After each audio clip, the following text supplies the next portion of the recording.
کال اور چند text message تک رہنے والے تعلق کو اپنایا نہیں جاتا، بلکہ زندگی سے دھتکار کر نکال دیا جاتا ہے، کبھی بلاک کر کے تو کبھی نمبر تبدیل کر کے۔ ایسے تعلق کہیں کسی کے لیے ٹیشو پیپر کا کام کرتے ہیں تو کہیں لوگ ایسے تعلق کی زد میں آ کر خود پر زندگی، ہنسی اور سکون حرام کر لیتے ہیں، جیسے محبت کی بے بسی میں چکرا کر لوارثوں کی طرح پھینک دیا جاتا ہے، اور پھر لوارث قبروں پر بھلا کون دعائیں کرتا ہے۔ لوگوں کو لگتا ہے کہ کسی سے الگ ہو جانے کے بعد زندگی بہت آسان اور خوبصورت ہو جاتی ہے، جبکہ تعلق اس کے برعکس ہے۔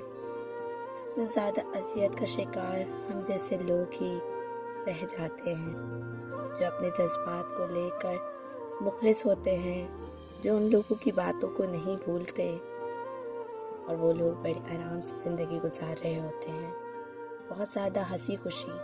انہیں ہماری یاد تو دور کی بات ہے، ہمارا خیال بھی نہیں آتا۔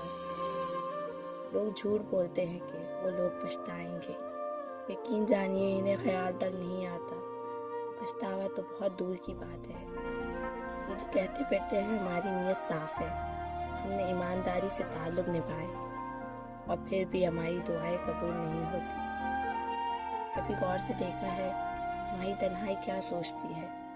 تمہارے اندر کیا ہے؟ تمہارے اندر کیا سے کیا خیال گزرتے ہیں؟ تمہیں لگتا ہے رب صرف تمہاری اس نیت کو جانتا ہے جو لوگوں کے دکھاوے کے لیے کھوئی ہوئی ہے؟ رب تو تمہاری سوچوں میں بھی ملنے والے خیال کو بھی جانتا ہے، قبول کر لیتا ہے۔